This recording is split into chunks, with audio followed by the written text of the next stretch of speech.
Bien les gars, vous avez-tu lu le livre On ne badine pas avec l'amour d'Alfred de Musset? Ouais. Au complet. Ouais. En gros, Alfred de Musset, c'est un écrivain qui écrit surtout des romances, qui a écrit des pièces de théâtre surtout aussi. Ses plus grands succès, ça a été Le Caprice de Marianne, Lorenzaccio, c'est un titre italien, je sais pas trop. Ok. En tout cas, Confession d'un enfant du siècle, puis de nombreux poèmes comme La nuit de mai ou La nuit de décembre. Ah, c'est hot, c'est le fun. Ouais, puis On ne badine pas avec l'amour, tu sais, c'est un texte basé sur la romance et tout. Puis ben, dans le fond, ce livre-là, c'est un livre qui se passe dans un château, à une époque pas mal plus lointaine que la nôtre. Ouais. C'est un comte qui veut marier un cousin puis une cousine. La cousine qui s'appelle Camille et le cousin qui s'appelle Perdican. Ouais, c'est pas mal ça.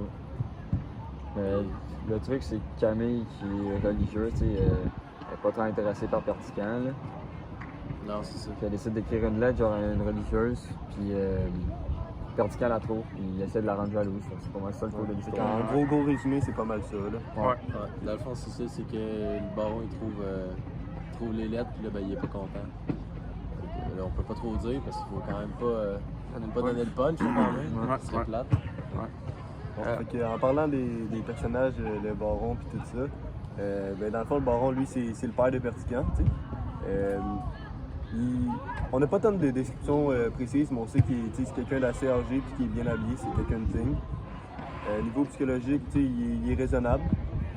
À part qu'il veut faire marier un cousin et une cousine, dans notre génération, nous, c'est moins raisonnable. Puis lui, justement, il est attaché genre, aux traditions familiales du temps d'avant. Dans le fond, lui, son rôle, c'est que c'est lui qui présente l'ordre familial, là, c'est lui comme le boss de la famille. Perdican, lui, ben, il est beau, jeune, il est élégant.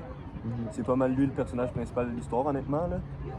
C'est aussi quelqu'un d'intelligent, passionné, mais aussi orgueilleux. T'sais. Ouais, ça, j'ai une phrase pour démontrer qu'il est intelligent. C'est le maître Blasius qui parle dans le livre. Vous saurez, mes enfants, que le jeune Perdican, fils de notre Seigneur, vient d'atteindre à sa majorité et qu'il est reçu docteur à Paris. Il revient aujourd'hui même au château, la bouche tout pleine de façon de parler si belle et si fleurie, qu'on ne sait quoi lui répondre le 3/4 du temps. Ça prouve que déjà il a été diplômé docteur, déjà là, c'est quelqu'un de très intelligent. C'est ce qu'il fait. Là. Ouais, puis il parle très bien, c'est bon, c'est pas mal ça. Puis lui, son évolution au cours de l'histoire, c'est que au début, il était pas mal amoureux de Camille. Puis après ça son amour se transforme en vengeance. Puis ben, son rôle, lui, ben, c'est pas mal lui le moteur de l'action, là, honnêtement. Là. C'est autour de ses sentiments, lui, pas mal que